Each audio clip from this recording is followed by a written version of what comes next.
Bismillahirrahmanirrahim. Assalamualaikum warahmatullahi wabarakatuh.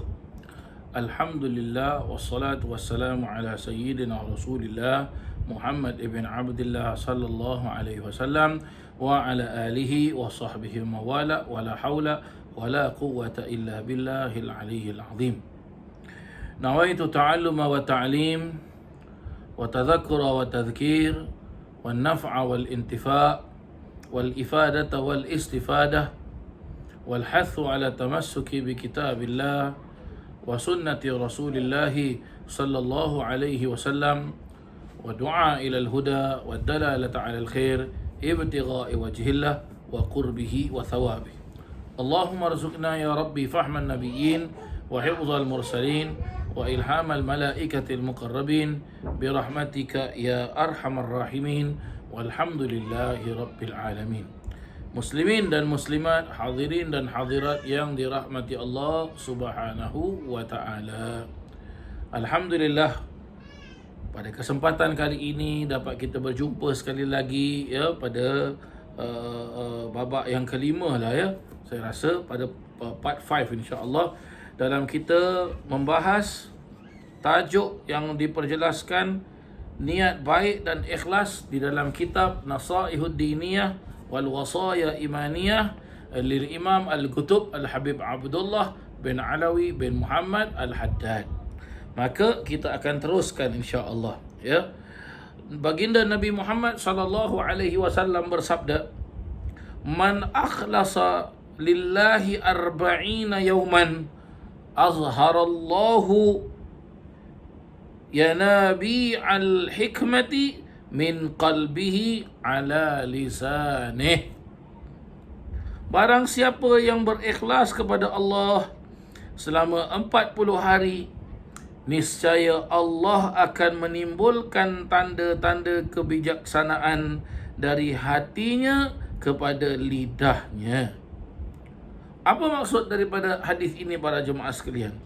Maksud ikhlas dalam hadis ini iaitu mengqasadkan, iaitu bertujuan segala amal ibadah dan ketaatan serta semua perbuatan semata-mata kepada Allah Subhanahu wa taala.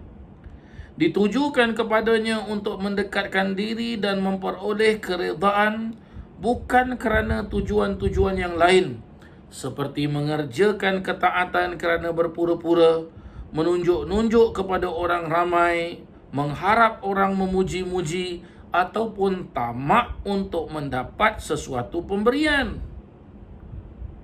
Berkata pula Sahil bin Abdullah Al-Thawri rahimallahu ta'ala, para ulama bijaksana telah meneliti penafsiran surah Al-Ikhlas, iaitu surah Qul huwallahu ahad sampai akhirnya. Maka mereka tiada mendapat sesuatu makna yang lebih tegas dan pantas dari yang berikut, iaitu menuju segala gerak-gerik dan diam, sama ada yang lahir iaitu zahir maupun yang batin, kepada Allah Ta'ala semata-mata, tiada dicampuri sesuatu selain itu, tidak jiwa, tidak hawa nafsu dan tidak dunia. Orang yang ikhlas ialah orang yang bermaksud dengan amalannya untuk mendekatkan diri kepada Allah Subhanahu wa taala. Manakala orang yang riak, iaitu lawan daripada sifat ikhlas, ialah orang yang bermaksud dengan amalannya untuk menunjuk-nunjuk kepada orang ramai supaya mereka melihatnya, dan amalannya tentu sekali tidak akan diterima oleh Allah Subhanahu wa taala. Para jemaah yang dirahmati Allah Subhanahu wa taala, ini adalah perenggan yang terakhir di dalam bab niat ikhlas baik kepada Allah Subhanahu wa taala. Baginda Nabi besar Muhammad sallallahu alaihi wasallam mengajarkan kepada kita agar kita benar-benar mempunyai niat yang ikhlas niat yang baik hanya kerana Allah Subhanahu wa taala, dan untuk mendapatkan keikhlasan tersebut bukanlah dengan kita hanya dengan, tak boleh para jemaah sekalian. Keikhlasan tersebut perlu untuk kita usaha, perlu untuk kita lawan hawa nafsu kita, perlu untuk kita pelihara diri kita dari terjerumus kepada sifat-sifat yang boleh kotorkan hati, sifat-sifat yang boleh gelapkan hati.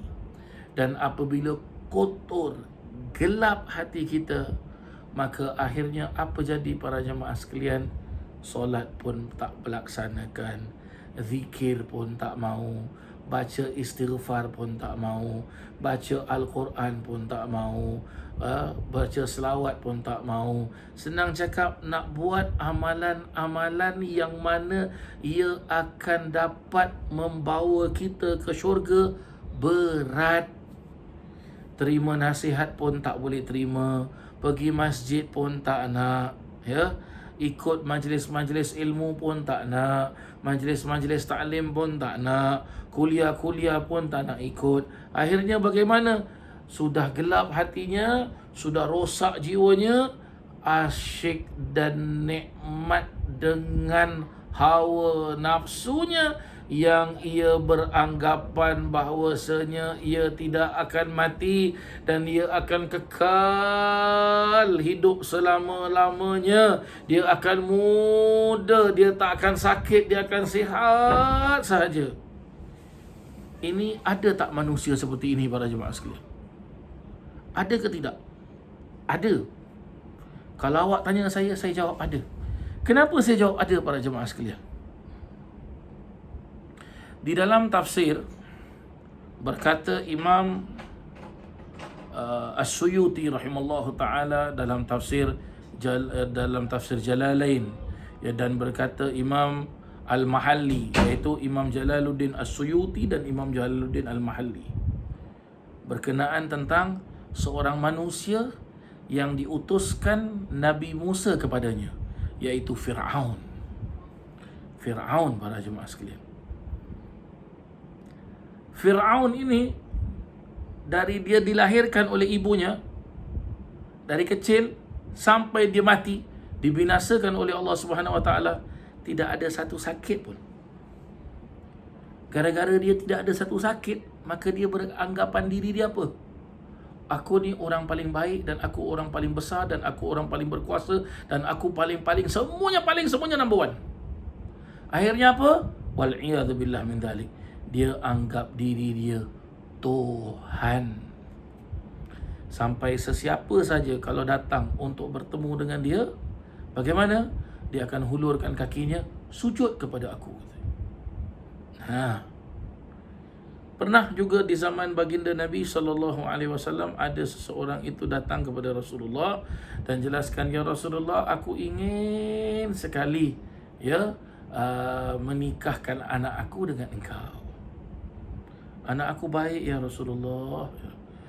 Akhirnya apa kata Rasulullah? Dijelaskan, okey, kalau begitu besoklah nanti aku datang. Jadi besok orang ini pun datang, jemput Rasulullah. Jadi Rasulullah pun berangkatlah dengan sahabat-sahabatnya. Dalam perjalanan, orang ini ceritakan kepada Rasulullah, ya Rasulullah, anak aku tak pernah sakit, anak aku baik, anak aku semua, anaknya semua tip top, number one semualah. Contohnya gitulah. Akhirnya Rasulullah stop. Tak jadi nak kahwin lah. Maksudnya gitulah dia. Ya, saya pendekkan cerita lah para jemaah sekalian, ya. Tak jadi nak kahwin lah. Rasulullah pun U-turn balik rumah para jemaah sekalian. Ya, ditanya dengan sahabat-sahabat, ya Rasulullah, kenapa kau tolak? Anak dia baik, anak dia gini, anak dia gitu, anak dia tak pernah sakit gini-gini. Kata Rasulullah, kau pernah dengar kisah Fir'aun tak? Tak pernah sakit. Apa jadi pada Fir'aun? Dia ngaku diri dia Tuhan. Maka aku tak nak seperti ini. Maka bagaimana para jemaah sekalian? Kita dalam keadaan suasana COVID ini. Saya ambil contoh. Kita dalam keadaan suasana COVID-19 ini para jemaah sekalian. Apa nak buat para jemaah sekalian? Ya. Orang asyik, alamak asyik duduk rumah aja. Bila boleh keluar? Ni dia. Ni dia para jemaah sekalian. Salah satu ciri-ciri untuk kita mendapatkan ikhlas kepada Allah Ta'ala, syukur atas semua nikmat Allah Ta'ala. Nikmat apa sekalipun, syukur, terima kasih kepada Allah Subhanahu Wa Ta'ala. Kalau kita ditimpa sakit pun, terima kasih kepada Allah Ta'ala. Terima kasih macam mana tu Ustaz? Terima kasih kerana apa? Bila kita timpa sakit berarti apa? Kita ditegur oleh Allah Subhanahu Wa Ta'ala. Kita ditegur oleh Allah Subhanahu Wa Ta'ala. Allah suruh kita tarik tu break sekejap tau. Itu emergency break tu tarik. Tarik. Stop sekejap ya, you go too fast lah. Stop sekejap lah. Ni dia. Supaya apa? Ya. Tengok sekejap para jemaah sekalian. Ini ciri-ciri untuk mendapatkan keikhlasan kepada Allah Subhanahu Wa Ta'ala. Orang yang beramal untuk pamer kepada orang ramai semata-mata dan kiranya tidak ada orang, ia tidak beramal sama sekali. Kalau dia riak dengan amalannya, berarti dia tidak beramal sama sekali. Ya, perkaranya tetap di dalam bahaya yang besar, dan amalannya yang diriakkan itu ialah amalan orang-orang munafik. Kita berlindung diri kepada Allah Subhanahu Wa Ta'ala dari amalan serupa itu, serta memohon kepada Allah Ta'ala agar diselamatkan kita dari segala macam bala dan bencana. Amin Allahumma amin. Maka para jemaah yang dirahmati Allah, dinasihatkan oleh para alim ulama, salah satu ciri-ciri untuk kita selamatkan diri kita daripada sifat-sifat yang boleh merosakkan ibadah kita dan daripada perkara-perkara yang dapat hitamkan hati kita, dinasihatkan oleh para alim ulama untuk apa? Dalam setiap hari satu malam, satu malam, jangan pernah tidak istighfar pada Allah Ta'ala. Istighfar pada Allah Ta'ala walaupun paling sikit 100 kali. Berselawat kepada Nabi SAW paling sikit 100 kali. Dan bacalah Al-Quran walaupun satu muka surat. Jangan sampai kita tak baca. Ini dinasihatkan oleh para alim ulama. Ya, para alim ulama. Ini sangat-sangat amalan ini sangat-sangat mujarab. Tapi jangan pula kita salah faham. Ustaz, saya dah buat gini tapi tetap saya tak ikhlas saja. Apa? Sembahyang tak buat tak boleh. Sembahyang mesti laksanakan para jemaah sekalian kan dia. Kata begitulah dia para jemaah yang dirahmati Allah Subhanahu Wa Ta'ala. Mudah-mudahan kita dimasukkan dalam golongan orang-orang yang asyakirin lillah. Orang-orang yang benar-benar bersyukur kepada Allah Subhanahu Wa Ta'ala. Dan orang-orang yang al-mukhlisina lillah, orang-orang yang benar-benar ikhlas kepada Allah Subhanahu Wa Ta'ala. Dan mudah-mudahan Allah Subhanahu Wa Ta'ala selamatkan kita daripada sifat-sifat yang dapat kotorkan hati kita, ya, sifat-sifat takabur, sifat-sifat ujub, sifat-sifat riak. Dan mudah-mudahan Allah selamatkan pandangan mata kita, selamatkan pendengaran telinga kita, selamatkan percakapan daripada mulut kita, selamatkan tingkah laku daripada kaki dan tangan kita, dan selamatkan hati kita. Amin Allahumma amin. Ya Rabbana ya Karim ya Dzal Jalali wal Ikram ya Arhamar Rahimin. Ihfazna ya Allah, unsurna ya Allah, sallimna ya Allah, ighfir lana ya Allah, isma' nida'ana ya Allah, natub ilaika ya Allah. Kami bertaubat kepadamu ya Allah. Masukkan kami dalam golongan orang-orang yang bertaubat kepadamu.